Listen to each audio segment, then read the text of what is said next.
For whom the bell That's a tolls. dubious start. Every time you're getting, like an evacuation. City of Rollingwood Special City Council meeting on Tuesday, September 27th, 2022 will come to order at 6 p.m. and we'll call the roll, starting with Ms. Brown. Present, Brooke Brown. Alec Robinson. Roxanne McKee. Phil McDuffie. Sarah Hudson. Gavin Massengill. We have a quorum present, and we'll move on to public comment. Is there anyone wishing to make public comment on items not on the agenda? Do we have anyone signed up? I'm gonna take that as a no, and with that, we will move on to the regular agenda. Agenda item number 2, discussion and possible action on an ordinance of the City of Rollingwood, Texas, approving the certified appraisal roll, setting the tax rate, levying and assessing ad valorem taxes for the use and support of the municipal government of the City of Rollingwood, Texas, for fiscal year 2022-2023,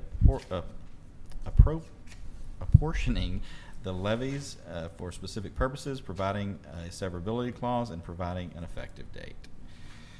And with that, council, we had a great meeting last week, obviously, and adopted the you adopted the city budget. I think we did had a great discussion about that, and have a very fiscally conservative, very tight ship, very good budget. And then tonight we bring you an opportunity to adopt the tax rate to fund that budget which you've already adopted. We've had discussions about this in the past. We had a very deliberative process to lay out those revenues for your consideration during our budget workshops.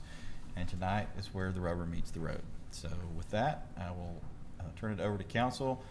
Happy to discuss or answer any questions, or move straight to a motion, whatever your desire may be. Did you have a question? Well, I think it's worth us discussing the language that's in bold that says this tax rate will raise more taxes for maintenance and operations than last year's tax rate, since we are adopting a no new revenue rate. That's a fine point, Councilman. I'm happy to expand upon that a little bit. Our hands are somewhat tied. The language in state statute in the tax code is very prescriptive relating to the language that we must use on this ordinance, and the language that you point out is prescribed by statute. I will make note, and we did talk about it at the meeting last week,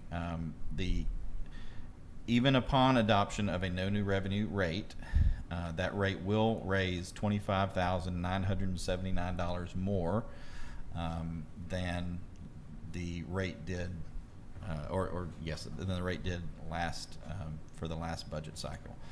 The reason for that is twofold. One, it's due to new properties which have come onto the rolls in the past 12 months, and those new properties coming onto the rolls account for plus or minus about $19,000. And then the second reason is the remainder, the plus or minus $7,000 remaining, is due to adjustments that were made by the tax appraisal district to existing properties. And there could be a number of anomalies there, but the main one would be a home that previously had a homestead exemption and no longer has a homestead exemption. So those are really the only two reasons that more money will be raised with this tax rate. It is a no new revenue rate for the vast majority of the property owners, but because of those new properties that come on and those slight adjustments that occur, that is what accounts for the $25,000 extra dollars. Great. And I'm glad you brought it up and we had an opportunity to talk about it. It's in some ways not fair to go through all of that effort and heartache to really run a tight budget and a tight budgeting process, and then still have to put that language into the ordinance. But unfortunately, our hands are tied with related to the state statute. But for the record and for your discussions in the community, I think you can all be proud of a no new revenue rate is actually not raising any more revenue. The only new revenue is from those two sort of anomalies. And the new properties are not actually new properties, right? But it's like if you have because the lot is still the lot, we're not adding new. Right. We're not adding new, acreage to the city of Correct. Rollingwood. It's all based on, you're correct. It's always based on a snapshot at a certain day and time, but yes. Right, So but there like was- if a house gets torn down and then a new house gets built, Right. then that counts as a new property, even That though is correct. it is the same lot. And that they we would have, already and it have. would have been assessed last year just at a different value Right. than the increase, which is why it's even at that, not as much as you might see otherwise. So it did get assessed at that snapshot in time a year ago, but today it may be something that's Right. assessed at a different level, so. Right. All right, thank you all for that clarification. I think that's an important one. Anybody else? Mr. Mayor, may I ask a question? Do we have a ordinance number for this action? Yeah, yes, ma'am. And did they have the ordinance? It's not in the Wait. caption on the agenda, but we do, and I'm happy to read it off. It's, And, Sorry. and It's- it's ordinance 2022-09-27-02, and we have to make this motion in a very specific manner. Ms. Hudson, I think, has the, I have a motion, yes. I move to approve ordinance number 2022-09-27-02, which sets the tax rate at the no new revenue rate for fiscal year 2023 to 2022, sorry, to 2023, which is 17.96 cents on each $100 of property within the city. The maintenance and operations portion being 9.51 cents, and the debt service portion being 8.45 cents. you've heard the motion, council. Is there a second? Second. You have a motion by Ms. Hudson and a second by Mr. McDuffie. This is a roll, is there further discussion? Hearing none, this is a roll call vote. The clerk will call the roll. Councilmember Brown, Yes. Councilmember Robinson, Yes. Councilmember McKee, Aye. Councilmember McDuffie, Aye. Councilmember Hudson. Aye. There being 5 ayes, no nays, motion carries. Thank you, council, for a great budget season. It's really been enjoyable. Look forward to next year. And thank you for all your hard work, Mayor. Yeah, thank you. In a very, And thank you, Ms. Wayman, for all your hard Yes, work. absolutely. And Thank you all. thank you, Mr. Abel Campos. Abel. yeah. Abel's the real hero. Definitely Abel. He's glad to be done as well. And we had him working up to the very last minute, a few minutes ago, too, for some last minute numbers crunching.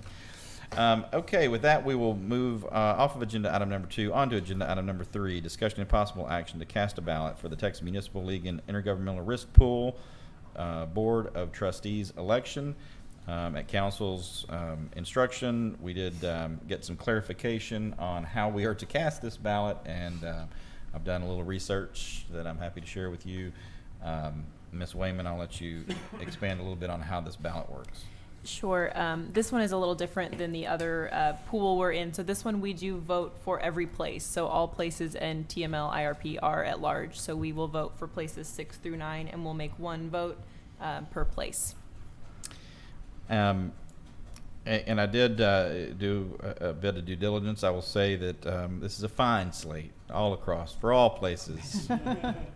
Excellent candidates by all accounts. With a little bit more digging, though, I can make a few recommendations that I think would serve us well.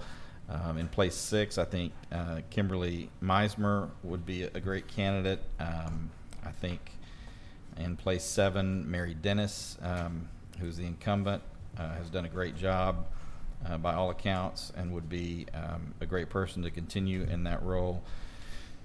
Mike Land in place 8 has some great credentials and is known very widely throughout the municipal